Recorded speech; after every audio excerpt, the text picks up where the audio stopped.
నల్గొండ జిల్లా నాగార్జున సాగర్ నియోజకవర్గం హాలియా మున్సిపల్ కార్యాలయం ముందు ఎల్ఆర్ఎస్ ను రద్దు చేయాలని బీఆర్ఎస్ ఆధ్వర్యంలో ధర్నా చేపట్టారు. కాంగ్రెస్ ప్రభుత్వం మోసపూరిత హామీలు ఇచ్చి అధికారంలోకి వచ్చిందన్న నాగార్జున సాగర్ మాజీ ఎమ్మెల్యే నోముల భగత్ విమర్శించారు.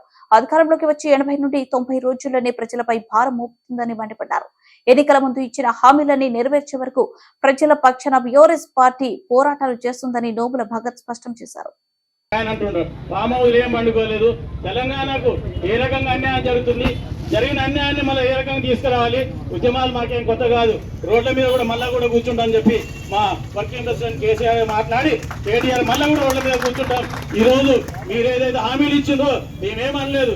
ఖచ్చితంగా మీరు కనుక 5 ఏళ్లలో మేము హామీలు ఇస్తా అంటే 5 ఏళ్ళు కూడా మేము ఆడడానికి సిద్ధంగా ఉన్నాం. కానీ 100 రోజుల్లో మీకు చేసి చూపిస్తామని చెప్పి మొగోళ్ళు అని చెప్పి మాట్లాడినటువంటి ఈ యొక్క కాంగ్రెస్ నాయకులను అడుగుతా ఉన్నాం. ఈ రోజు ఏదైతే 3 నెలల సంది కూడా ఈ యొక్క పెన్షన్ విధానం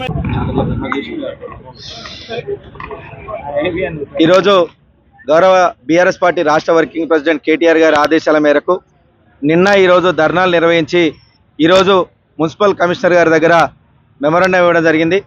దీనికి సంబంధించి ముఖ్యంగా ఏదైతే మున్సిపాలిటీ పరిధిలో ఎక్కువ శాతంగా ఎల్ఆర్ఎస్ అప్లై చేసుకున్నటువంటి ప్రతి ఒక్కరు కూడా గతంలో బీఆర్ఎస్ ప్రభుత్వం ఉన్నప్పుడు, ఇప్పుడు కాంగ్రెస్ మంత్రులుగా ఉన్నప్పుడు ఉన్నటువంటి సీతక్క గారు కావచ్చు, కోమటిరెడ్డి వెంకటరెడ్డి గారు కావచ్చు, ఉత్తమ్ కుమార్ రెడ్డి గారు, అలాగే ఉప ముఖ్యమంత్రి బట్టి విక్రమార్క గారు అప్పట్లో ఏదైతే ప్రజలను అడ్డు వీరుస్తూ ఈ ఎల్ఆర్ఎస్ రుసుము వసూలు చేస్తున్నారని చెప్పి అప్పుడు మన బీఆర్ఎస్ ప్రభుత్వాన్ని ఎద్దేవా చేసినారో, ఈరోజు వాళ్ళ ప్రభుత్వానికి రాగానే మళ్ళీ ఇవన్నీ వాళ్ళ అన్న మాటలనే మర్చిపోయి ఈరోజు ప్రజల్ని ఇబ్బంది పెట్టే విధాన్ని వ్యతిరేకిస్తూ మేమందరం కూడా ధర్నా నిర్వహించడం జరిగింది. ఏదైతే మిగతా ఉన్నటువంటి అన్ని హామీలకు సంబంధించి కూడా 100 రోజులు అడిగిరు కాబట్టి వాటి సమయం కూడా పూర్తి కాగానే ప్రతి ఒక్క దాని మీద కూడా ఖచ్చితంగా ప్రజల తరపున గొంతు విప్పి గౌరవ రాష్ట్ర వర్కింగ్ ప్రెసిడెంట్ కేటీఆర్ గారి అధ్యక్షతన ధర్నాలు నిర్వహిస్తాం, ప్రజల తరపున గొంతు విప్పుతాం, ఇదే విధంగా ప్రజల తరపున పోరాడతాం అని చెప్పేసి తెలియజేయడానికే నేడు ప్రథమంగా ఏదైతే ఎల్ఆర్ఎస్ రుసుము వసూలు చేయాలని వాళ్ళు ఏదైతే దుర్బుద్ధి పుట్టిందో దానికి వ్యతిరేకంగా ఈరోజు ధర్నా నిర్వహించడం జరిగింది. అలాగే మన కమిషనర్ గారికి దాని మెమోరాండం కూడా ఇవ్వడం జరిగింది.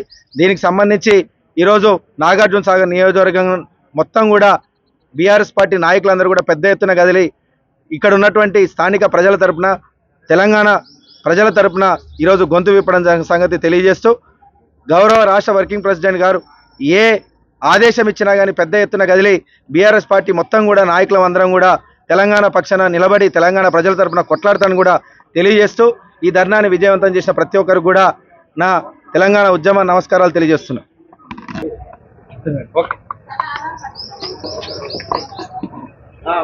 గౌరవ కేటీఆర్ గారి ఆదేశానుసారం తెలంగాణ రాష్ట్ర వ్యాప్తంగా జిల్లా కలెక్టరు, రెవెన్యూ డివిజన్లు, అట్లాగే మున్సిపల్ కమిషనర్ కార్యాలయాల ముందు గతంలో కాంగ్రెస్ పార్టీ నాయకత్వం ఆనాడు పట్టణాభివృద్ధి శాఖ మంత్రిగా ఉండి ఎల్ఆర్ఎస్ని రెగ్యులర్ చేసుకోవాలనే ఉద్దేశంతో ఒక తాత్కాలికంగా 1000 రూపాయలు రుసుము విధిస్తే మేము అధికారంలో వస్తే 1 రూపాయి కూడా లేకుండా మేము యొక్క ఎల్ఆర్ఎస్ని అమలు చేస్తామని చెప్పిన కాంగ్రెస్ పార్టీ వాళ్ళ మాటని వాళ్లకు గుర్తు చేయడం కోసం మాత్రమే ఇవాళ రాష్ట్ర వ్యాప్తంగా ఈ ధర్నా నిర్వహించడం జరుగుతుంది.